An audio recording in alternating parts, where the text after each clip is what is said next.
Hi friends, how are you? Friends, myself Sanju Singh. I'm your new CCN and CCNP trainer. Friends, last time हम लोगों ने transport layer के बारे में और नेटवर्क लेयर के बारे में पढ़ा था। फ्रेंड्स, आज हम लोगों का टॉपिक डाटा लिंक लेयर और फिजिकल लेयर का है। फ्रेंड्स, आपके लिए डाटा लिंक लेयर का इम्पोर्टेंस काफ़ी ज़्यादा होता है जब आप एज अ L2 इंजीनियर बनकर जाते हो। तो फ्रेंड्स, आज हम लोग डाटा लिंक लेयर की रिस्पॉन्सिबिलिटीज़ के बारे में समझते हैं और डाटा लिंक लेयर का क्या वर्क होता है इसके बारे में समझते हैं। ओके फ्रेंड, तो शुरू करते हैं। डाटा लिंक लेयर की रिस्पॉन्सिबिलिटीज़ क्या हैं और इसका वर्क क्या होता है। Okay friend, this layer is responsible for end-to-end data delivery in LAN communication। Actually fan, हमारे पास दो तरह के कम्युनिकेशन होते हैं। एक होता है लैन कम्युनिकेशन, दूसरा होता है वैन कम्युनिकेशन। फ्रेंड्स, जब हम एक नेटवर्क के अंदर डाटा को ट्रांसमिट करना चाहते हैं, जैसे फ्रेंड हमारा यहाँ पे एक नेटवर्क है, ये हमारा एक लैन नेटवर्क है। बट फ्रेंड, अगर मुझे इस लैन नेटवर्क से इस लैन नेटवर्क में कम्युनिकेट करना है तो इसे हम क्या कहेंगे फ्रेंड्स? वैन नेटवर्क या कहेंगे इंटरनेटवर्क।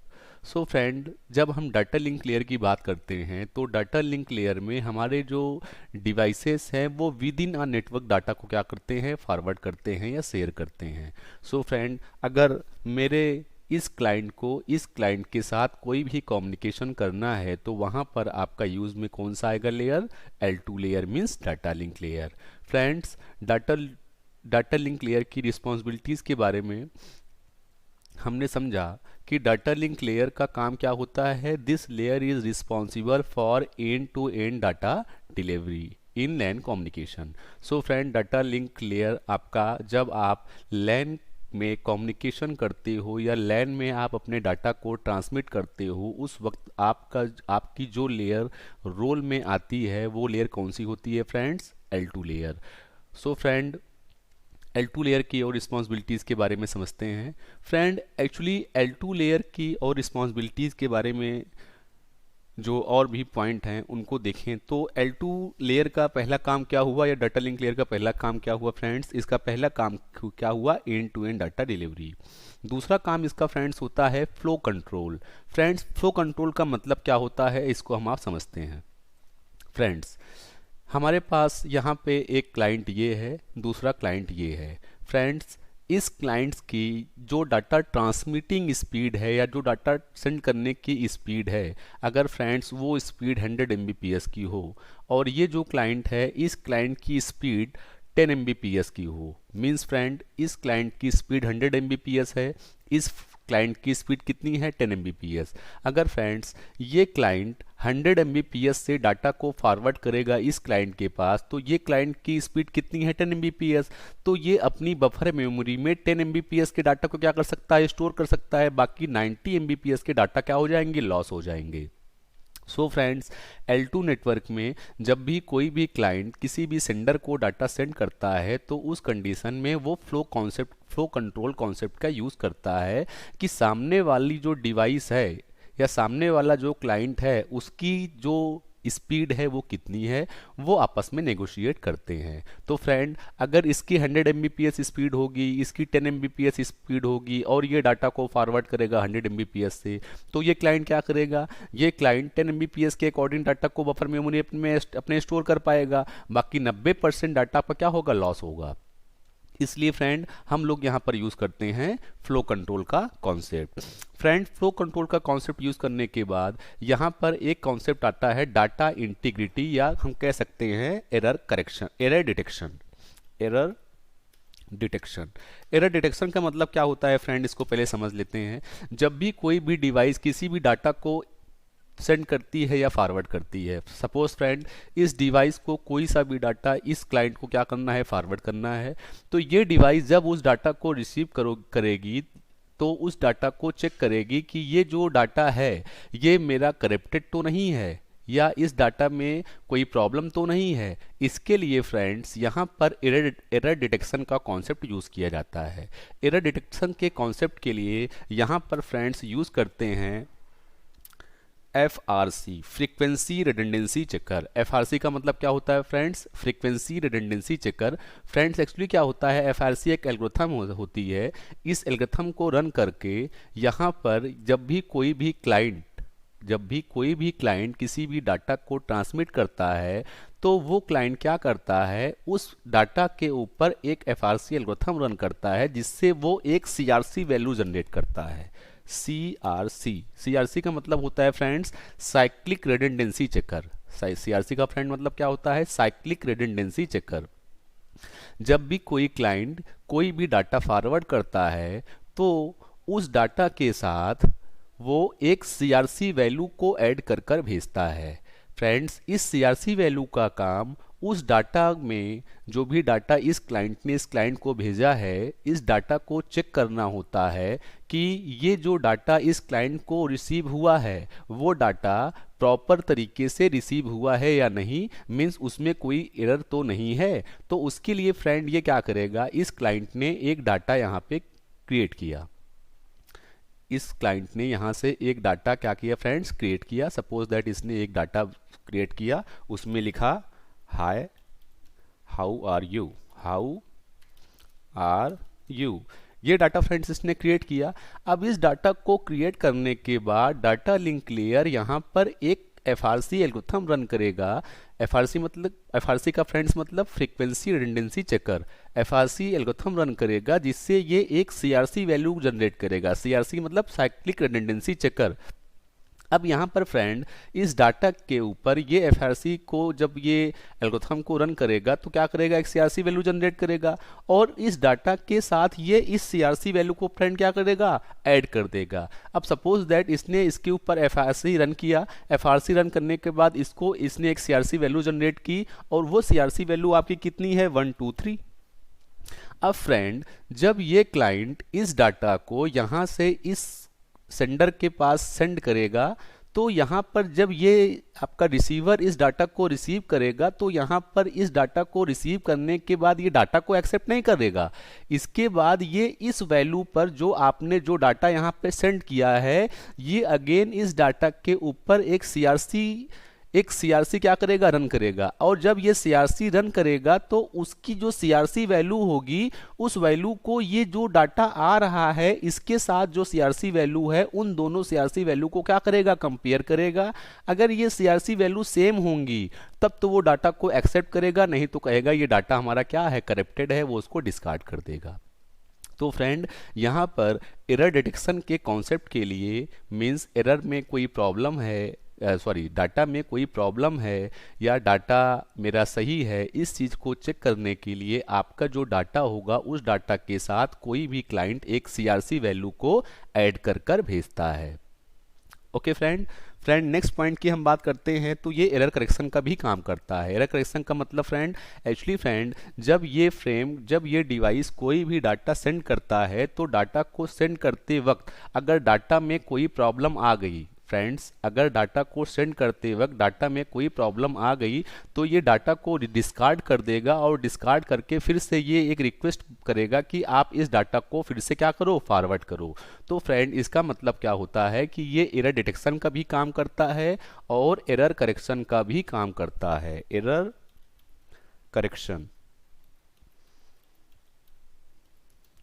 और फ्रेंड्स अगर हम इसके नेक्स्ट रिस्पॉन्सिबिलिटी की बात करें तो इसकी जो नेक्स्ट रिस्पॉन्सिबिलिटी होती है वो होती है एक्सेस कंट्रोल। एक्सेस कंट्रोल का मतलब क्या होता है फ्रेंड, एक्सेस कंट्रोल का मतलब ये होता है कि सपोज दैट फ्रेंड हम लोगों ने क्या किया, एक डिवाइस ली और उस डिवाइस को फ्रेंड हम लोग बोलते हैं हब।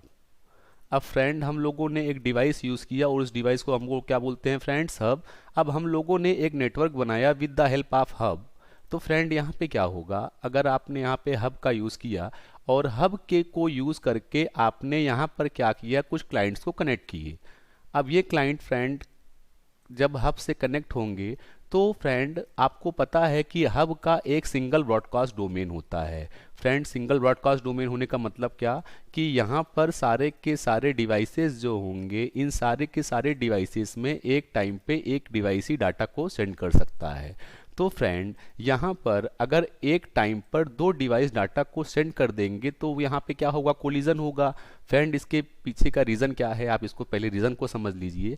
एक्चुअली फ्रेंड जो इसके अंदर का इंटरनल स्ट्रक्चर होता है वहाँ पे ये वन वे कम्युनिकेशन पर काम करता है। मीन्स आपके डाटा को कैरी करने के लिए, डाटा को सेंड करने के लिए या डाटा को रिसीव करने के लिए इसके अंदर का जो इंटरनल स्ट्रक्चर होता है उसके अंदर अंदर फ्रेंड एक सिंगल पाथ होता है। सिंगल पाथ का मतलब फ्रेंड्स, सिंगल पाथ का मतलब फ्रेंड्स, आपके इस नेटवर्क के अंदर जब भी आप कोई भी डाटा ट्रांसमिट कर रहे हो तो उसके अंदर फ्रेंड्स ये एक सिंगल पाथ होगा। ये एक सिंगल पाथ होने का मतलब जैसे फ्रेंड ये एक सिंगल पाथ होगा। अब इसी सिंगल पाथ से डाटा को ट्रांसमिट भी किया जाएगा और इसी सिंगल पाथ से डाटा को रिसीव भी किया जाएगा। अगर एक टाइम पर दो डिवाइसेस डाटा को सेंड करेंगी, सपोज दैट ये डिवाइस डाटा को सेंड कर रही है और उसी टाइम पे ये भी डिवाइस डाटा को सेंड करेगी, तो फ्रेंड्स उस कंडीशन में क्या होगा, उस कंडीशन पे यहाँ पे कोलिजन हो जाएगा और कोलिजन होने से आपका नेटवर्क क्या होगा, जाम हो जाएगा और आपका नेटवर्क क्या होगा, काम नहीं करेगा। तो फ्रेंड इस कंडीशन में आपके पास एक टेक्नोलॉजी होती है जिस टेक्नोलॉजी को हम बोलते हैं एक्सेस कंट्रोल।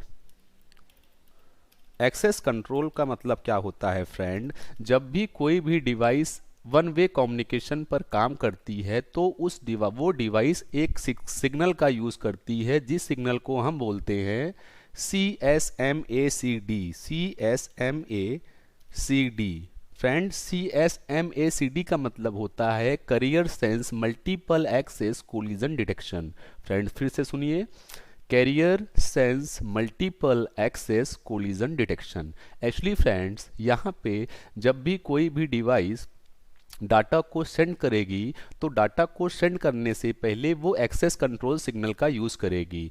इस सिग्नल को वो सेंड करके इस चीज़ को कंफर्म करेगी कि ये हमारा जो डाटा ट्रैक है या हमारा जो ये प्लेस है जहाँ से हमारा डाटा ट्रांसमिट हो रहा है ये फ्री है कि नहीं।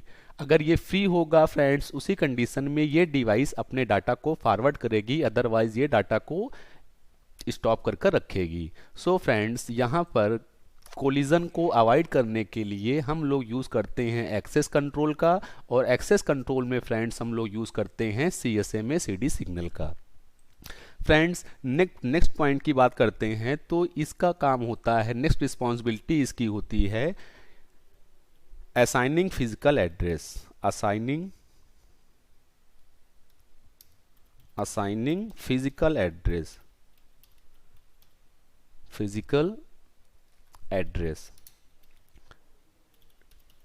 Actually friends assigning physical address का फ्रेंड मतलब ये होता है कि जब भी आपका कोई भी डाटा, फ्रेंड सपोज दैट इस क्लाइंट को इस क्लाइंट के पास कोई भी डाटा भेजना है या इस क्लाइंट को इस क्लाइंट के पास कोई डाटा भेजना है, तो यहाँ पर ये फ्रेंड्स सोर्स के मैक एड्रेस को और डेस्टिनेशन के मैक एड्रेस को ऐड करता है। मीन्स फ्रेंड जब भी कोई भी डाटा क्लाइंट को भेजना होगा तो वो यहाँ पर इस डाटा के साथ इस सोर्स का और डेस्टिनेशन का मैक एड्रेस असाइन करेगा। मीन्स आपका जो क्लाइंट है उसका मैक एड्रेस क्या है, सपोज करते हैं AAA है, और फ्रेंड जो आपका डेस्टिनेशन है उसका मैक एड्रेस क्या है, BBB। तो फ्रेंड यहाँ पर डाटा लिंक लेयर की रिस्पॉन्सिबिलिटी क्या है, असाइनिंग फिजिकल एड्रेस। फ्रेंड्स ये क्या करेगा, यहाँ पे इसके फिजिकल एड्रेस को असाइन करेगा कि हमारा जो सोर्स है उसका मैक एड्रेस क्या है और डेस्टिनेशन जो है उसका मैक एड्रेस क्या है। इसके बाद फ्रेंड इस डाटा को क्या किया जा सकता है, इस प्लेस से इस प्लेस पर भेजा जाएगा। सो फ्रेंड इसका जो दूसरा वर्क होता है या नेक्स्ट रिस्पॉन्सिबिलिटी होती है वो क्या होती है, असाइनिंग फिजिकल एड्रेस। जहाँ पर फ्रेंड्स ये क्या करता है, मैं सोर्स के मैक एड्रेस को और डेस्टिनेशन के मैक एड्रेस को क्या करता है, असाइन करता है। और फ्रेंड्स ये यहाँ पर नेक्स्ट रिस्पॉन्सिबिलिटीज़ की अगर हम पढ़ते हैं तो नेक्स्ट रिस्पॉन्सिबिलिटीज़ की क्या है फ्रेंड्स, इसकी जो नेक्स्ट रिस्पॉन्सिबिलिटी है वो होती है फ्रेम को जनरेट करना। फ्रेंड्स यहाँ पर इसकी जो नेक्स्ट रिस्पॉन्सिबिलिटी है वो है फ्रेम को जनरेट करना। मीन्स फ्रेंड ये आपके डाटा लिंक लेयर की रिस्पॉन्सिबिलिटी है कि आपका जो फ्रेम है वो फ्रेम कौन जनरेट करता है, डाटा लिंक लेयर। तो फ्रेंड ये डाटा लिंक लेयर की एक रिस्पॉन्सिबिलिटी है, क्या करना, फ्रेम को जनरेट करना। तो फ्रेंड्स जैसा हम लोगों ने देखा कि डाटा लिंक लेयर का अगर हम वर्क की बात करते हैं तो डाटा लिंक लेयर की जो रिस्पॉन्सिबिलिटीज़ हैं वो क्या क्या हैं, end to end data delivery करना, मीन्स फ्रेंड, आप अगर अपने लैन के अंदर कोई भी डाटा ट्रांसमिट करना चाहते हो या फॉरवर्ड करना चाहते हो तो उसकी रिस्पॉन्सिबिलिटी कौन लेता है? डाटा लिंक लेयर लेता है। दूसरी फ्रेंड क्या रिस्पॉन्सिबिलिटी है? दूसरी रिस्पॉन्सिबिलिटी है फ्रेंड्स एरर डिटेक्शन का। एरर डिटेक्शन का मतलब क्या होता है फ्रेंड? जब भी कोई भी क्लाइंट किसी भी क्लाइंट को डाटा सेंड करता है तो डाटा सेंड करने के बाद आपका जो रिसीवर है वो डाटा को रिसीव करके डाटा को तुरंत एक्सेप्ट नहीं करेगा। उस डाटा को सबसे पहले चेक करेगा डाटा की इंटीग्रिटी। डाटा की इंटीग्रिटी मतलब कि जो डाटा हमको, हमारा जो रियल डाटा है, मुझे वो रिसीव हो रहा है या नहीं रिसीव हो रहा है। उसके लिए फ्रेंड ये क्या करेगा? एक सीआरसी सिग्नल का यूज़ करेगा। सीआरसी का मतलब क्या होता है? Cyclic redundancy checker. जब आप कोई भी डाटा इस पीसी से मतलब सोर्स से डेस्टिनेशन पर सेंड करते हो तो ये सोर्स क्या करता है? उसके साथ एक सीआरसी वैल्यू को ऐड करके भेजता है कि हमारी सीआरसी वैल्यू ये है। अब जब भी कोई भी रिसीवर इस डाटा को रिसीव करेगा तो ये उसके ऊपर एक एल्गोरिथम रन करेगा, सीआरसी एल्गोरिथम, जिससे ये यहाँ पे एक सीआरसी वैल्यू जनरेट करेगा और इसकी सीआरसी वैल्यू और जो सेंडर ने सीआरसी वैल्यू सेंड की है उन दोनों सीआरसी वैल्यू को मैच किया जाएगा। अगर ये सीआरसी वैल्यू मैच होगी तब ये क्लाइंट इस डाटा को एक्सेप्ट करेगा, अदरवाइज क्या कर देगा? डिस्कार्ड कर देगा। फ्रेंड्स, नेक्स्ट टॉपिक की बात करते हैं, नेक्स्ट रिस्पॉन्सिबिलिटी की बात करते हैं तो क्या है? Error correction. एरर करेक्शन का मतलब क्या है फ्रेंड? अगर ये क्लाइंट किसी भी डाटा को सेंड करता है और डाटा सेंड करते वक्त डाटा करेक्ट हो जाता है तो उस कंडीशन में फ्रेंड ये क्या करता है कि इस डाटा को फिर से क्या करो? इस डाटा को फिर से रिट्रांसमिट करो। तो फ्रेंड ये इसके लिए, इस कॉन्सेप्ट के लिए ये यूज़ करता है किसका? एरर करेक्शन का। उसके बाद फ्रेंड किसकी बात करते हैं? एक्सेस कंट्रोल की बात करते हैं। एक्सेस कंट्रोल का मतलब क्या होता है फ्रेंड? जब भी हमारा एक ऐसा नेटवर्क है जिसमें हम हब का यूज़ कर रहे हैं। फ्रेंड्स, आपको पता है कि हब हाफ डुप्लेक्स मोड पे काम करता है। ये एक टाइम पे या तो डाटा को सेंड कर सकता है या तो डाटा को रिसीव कर सकता है। अब फ्रेंड, इस नेटवर्क में अगर हमारे सिस्टम डाटा को सेंड या रिसीव करना चाहते हैं और एक ही टाइम पे अगर दो क्लाइंट डाटा को सेंड करेंगे तो वो डाटा क्या हो जाएंगे आपस में फ्रेंड? वो डाटा आपस में कोलाइड कर जाएंगे, मीन्स वो डाटा आपस में टकरा जाएंगे, जिससे हमारा नेटवर्क जाम हो जाएगा, हमारे नेटवर्क में प्रॉब्लम क्रिएट होंगी। तो वो प्रॉब्लम से बचने के लिए, जिसे हम कहते हैं कि हमारे नेटवर्क में कोलिजन ना हो, कोलिजन से बचने के लिए हम लोग फ्रेंड यूज़ करते हैं एक्सेस कंट्रोल का, जिसके लिए कोई भी पीसी डाटा को सेंड करना चाहती है तो डाटा को सेंड करने से पहले वो सीएसएमए सीडी सिग्नल का यूज़ करती है फ्रेंड्स। सी का मतलब होता है कैरियर, एस का मतलब होता है सेंस, एम का मतलब होता है मल्टीपल, ए का मतलब होता है एक्सेस, सी का मतलब होता है कोलिजन, डी का मतलब होता है डिटेक्शन। अगर फ्रेंड इसकी बात करें तो carrier, sense, multiple, access, collision, detection, ये क्या करता है फ्रेंड्स? ये आपको एक सिग्नल प्रोवाइड करता है जिससे आपको ये आपके नेटवर्क में कोई भी कोलिजन ना हो। कोलिजन अवॉइडेंस के लिए हम यूज़ करते हैं किसका फ्रेंड? CSMACD सिग्नल का।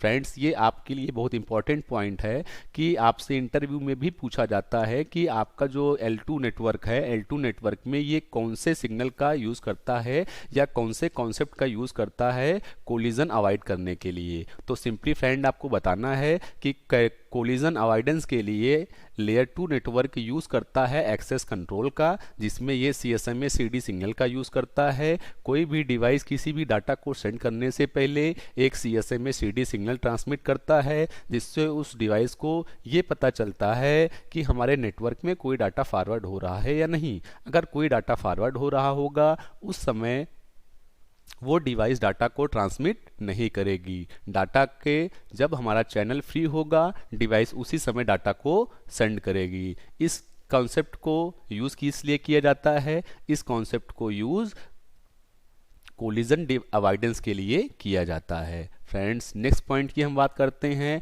तो इसका काम क्या होता है? Assigning physical address, source MAC and destination MAC. Friends, आपके डाटा लिंक लेयर का ही काम होता है कि वो आपका जो फ्रेम होगा या आपका जो डाटा होगा उस डाटा में हमारा जो सोर्स क्लाइंट है या सोर्स पीसी है उसका खुद का मैक क्या है और डेस्टिनेशन पीसी जो है उसका मैक एड्रेस क्या है। तो फ्रेंड्स, आपके डाटा लिंक लेयर का ही काम होता है source address, source MAC address और डेस्टिनेशन मैक एड्रेस को क्या करना? असाइन करना। कहाँ पर? आपके डाटा में। आफ्टर दैट फ्रेंड इसकी नेक्स्ट रिस्पॉन्सिबिलिटी क्या है, इसकी नेक्स्ट रिस्पॉन्सिबिलिटी है फ्रेम को जनरेट करना, ये फ्रेम को जनरेट करता है। तो ओवरऑल फ्रेंड्स हम लोगों ने इसमें क्या पढ़ा कि डाटा लिंक लेयर की रिस्पॉन्सिबिलिटीज़ में हम लोगों ने पढ़ा सबसे पहला कि ये क्या करता है, end to end data delivery करवाता है, एरर डिटेक्शन का काम करता है, एरर करेक्शन का काम करता है, एक्सेस कंट्रोल का काम करता है, असाइनिंग फिजिकल आईपी एड्रेस का काम करता है, और फ्रेम को क्या करता है फ्रेंड्स, जनरेट करता है। ओके फ्रेंड्स, अब फ्रेंड्स नेक्स्ट पॉइंट की बात करते हैं फ्रेंड। तो डाटा लिंक लेयर का एक और इम्पॉर्टेंट वर्क होता है फ्रेंड्स, वो क्या होता है उसके बारे में थोड़ा हम लोग चर्चा करते हैं। फ्रेंड्स एक्चुअली क्या होता है कि आपकी जो फ्रेंड्स लेयर होती हैं, ये कितनी लेयर होती हैं, 7 लेयर होती हैं। अब आपके इन 7 लेयर्स में जब भी आपका जो ये रिसीवर है, अगर आपके इस सेंडर ने कोई भी डाटा सेंड किया है और वो डाटा किसको रिसीव हुआ है, रिसीवर को रिसीव हुआ है, तो रिसीवर की वो फिजिकल लेयर पे रिसीव होगा। फिजिकल लेयर के बाद वो कहाँ पर रिसीव होगा फ्रेंड, डाटा लिंक लेयर पे रिसीव होगा। अब डाटा लिंक लेयर की रिस्पॉन्सिबिलिटी क्या है कि इस डाटा को हैंड ओवर करे किसको, नेटवर्क लेयर को। और फ्रेंड आपको पता है कि आपके नेटवर्क लेयर पर आपके मल्टीपल प्रोटोकॉल्स काम करते हैं। मल्टीपल प्रोटोकॉल की हम बात अगर कर रहे हैं फ्रेंड, तो थोड़ा सा इसके बारे में समझ लेते हैं 1 मिनट की ये क्या है। तो फ्रेंड्स थोड़ा सा इसको हम देखते हैं। तो फ्रेंड्स यहाँ पे क्या है कि आपके नेटवर्क लेयर पर फ्रेंड्स जो भी है, जैसा मैं बात करूँ आपके नेटवर्क लेयर की, तो आपके नेटवर्क लेयर पे फ्रेंड कुछ राउटेड प्रोटोकॉल काम करते हैं। राउटेड प्रोटोकॉल क्या होते हैं फ्रेंड्स, इनके बारे में हम लोग आगे चर्चा जरूर करेंगे। तो फ्रेंड्स यहाँ पे जो आपके प्रोटोकॉल्स काम करेंगे, तो फ्रेंड्स जैसे आपके नेटवर्क लेयर पे जो राउटेड प्रोटोकॉल काम करते हैं, एक होता है आपका आईपी, एक होता है आपका आईपीएक्स, एक आपका होता है फ्रेंड्स एसपीएक्स, एक आपका फ्रेंड्स होता है प्रोटोकॉल एप्पल टॉक। तो फ्रेंड्स आपकी ये 4 राउटेड प्रोटोकॉल कहाँ पर काम करते हैं, नेटवर्क लेयर पे काम करते हैं। तो फ्रेंड जो ये आपके 4 प्रोटोकॉल, अब एप्पल टॉक की मैं बात करता हूँ, तो जो आपके एप्पल के मशीन्स होती हैं या जो जहाँ पे एप्पल मैकिन्टोश का ऑपरेटिंग सिस्टम यूज़ होता है, वहाँ पे ये राउटेड प्रोटोकॉल यूज़ होता है डाटा को कैरी करने के लिए। फ्रेंड देखिए राउटेड प्रोटोकॉल को आप थोड़ा सा समझ लीजिए। राउटेड प्रोटोकॉल का काम क्या होता है, आपके डाटा को कैरी करना। एक प्लेस से दूसरे प्लेस पर अगर आपको डाटा को कैरी कराना है तो आपका कौन सा प्रोटोकॉल यूज़ होगा, राउटेड प्रोटोकॉल। और राउटेड प्रोटोकॉल में आपके पास ये 4 प्रोटोकॉल है, आईपी है, आईपीएक्स है, एसपीएक्स है और एप्पल टॉक है। तो फ्रेंड्स यहाँ पे प्रॉब्लम क्या है कि जब आपके सेंडर डिवाइस ने आपको क्या किया, आपको कोई डाटा सेंड किया, मीन्स आपके इस सेंडर डिवाइस ने इस रिसीवर को क्या किया, यहाँ से कोई डाटा सेंड किया। अब फ्रेंड्स यहाँ से जब जो डाटा आपका सेंडर डिवाइस सेंड कर रहा है, अब यार फ्रेंड्स यहाँ से थोड़ा सा इसको अच्छे से समझते हैं क्योंकि आपके इंटरव्यू पॉइंट ऑफ व्यू से बहुत इंपॉर्टेंट है। अब फ्रेंड्स यहाँ से ये सेंडर कोई भी डाटा सेंड कर रहा है किसको, रिसीवर को। अब फ्रेंड यहाँ पर एप्लीकेशन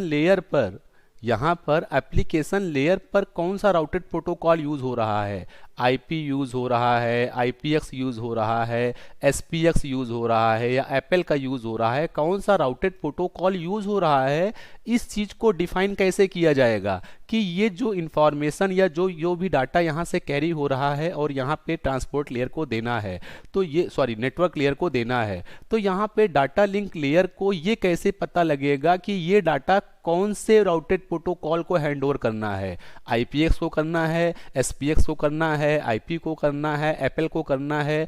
तो फ्रेंड्स इस चीज की जानकारी भी कौन देता है, डाटा लिंक लेयर देता है, किसको, नेटवर्क लेयर को। तो फ्रेंड्स ये डाटा लिंक लेयर की ही रिस्पॉन्सिबिलिटी होती है कि आपका जो डाटा है वो नेटवर्क लेयर पे कौन से राउटेड प्रोटोकॉल को हैंड ओवर करना है, आईपी को करना है, आईपीएक्स को करना है, एसपीएक्स को करना है या फिर एप्पल को करना है।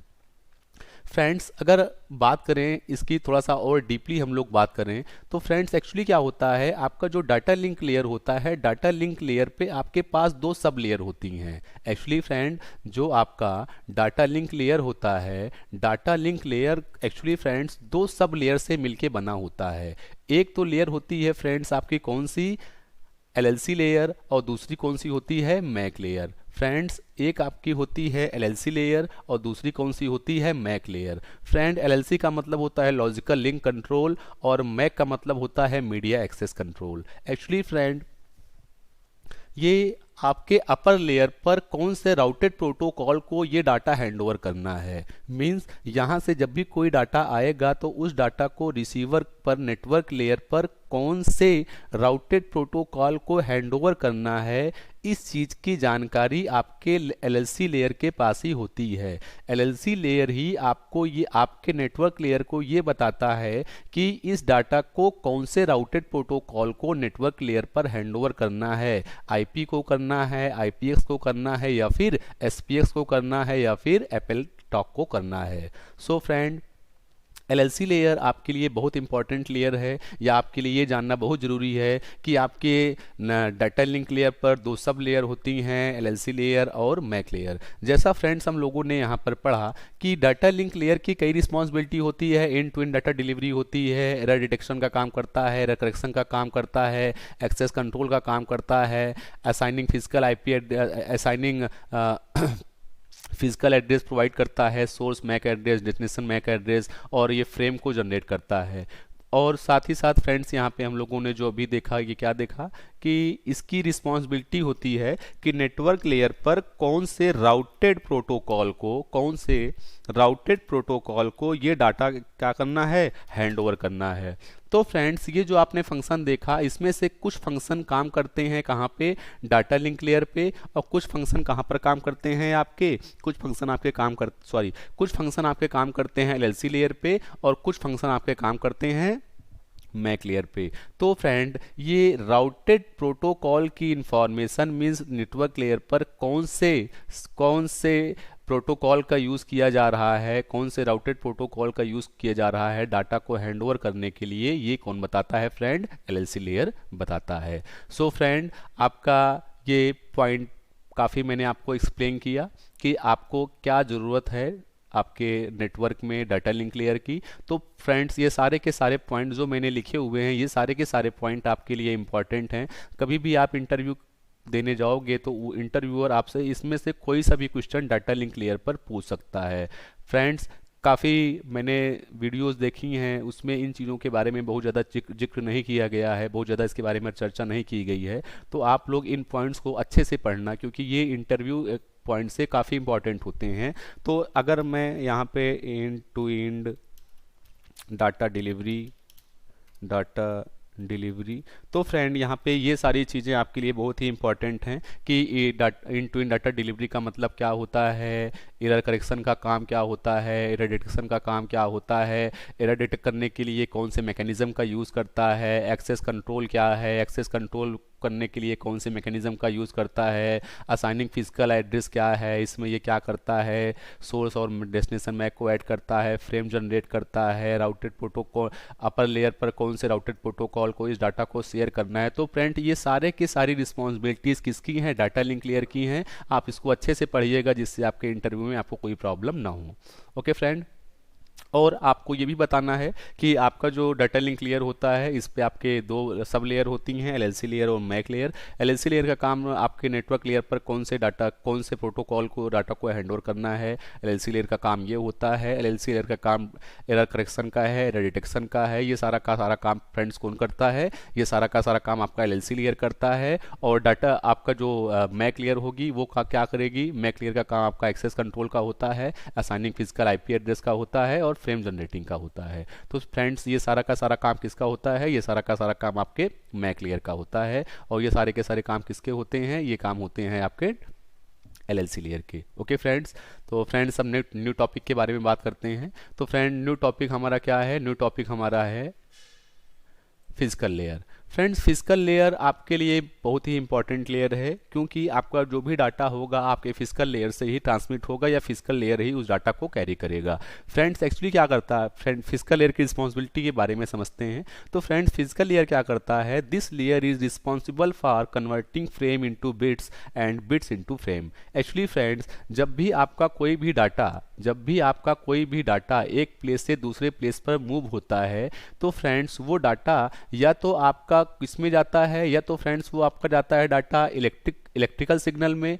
जब आप वायर्ड नेटवर्क की बात करते हो तो आपका डाटा कौन से फॉर्म में जाता है, इलेक्ट्रिकल सिग्नल में जाता है। जब भी आप किसी भी डाटा को फॉरवर्ड करते हो फाइबर ऑप्टिकल केबल पर तो आपका डाटा किस पे जाता है फ्रेंड्स, तब आपका डाटा जाता है लाइट सिग्नल पर। जब भी फ्रेंड्स आप वायरलेस नेटवर्क का यूज़ करते हो तो आपका जो डाटा है वो किस में जाता है, इंफ्रा रेडियो वेव में जाता है या सिग्नल्स में जाता है। तो फ्रेंड्स ये आपके ट्रांसमिशन मीडिया पर डिपेंड करता है कि आपका जो डाटा है वो कौन से फॉर्म में जाएगा। फ्रेंड्स ट्रांसमिशन मीडिया के बारे में थोड़ा हम लोग बात कर लेते हैं। फ्रेंड्स ट्रांसमिशन मीडिया का क्या होती है पहले इसके बारे में थोड़ा चर्चा करते हैं। कई बार इंटरव्यू पूछते हैं कि what do you mean by transmission media. तो फ्रेंड्स ट्रांसमिशन मीडिया के बारे में क्या है इसको हम समझते हैं। Friends if we want to send or receive any data, in that case we need a medium that will carry or that will carry over data or that will send over data। Friends क्या मतलब है इसको समझते हैं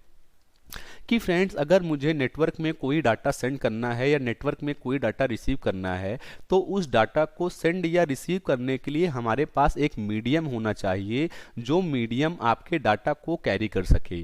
तो friends data को carry करने के लिए हम जिस मीडियम का यूज़ करते हैं उसे हम कहते हैं ट्रांसमिशन मीडिया। मैं फ्रेंड्स फिर से एक बार हम लोग समझते हैं ट्रांसमिशन मीडिया क्या है। Transmission media means what friends, if we want to send or receive any data, in that case we must need a medium that will carry over data।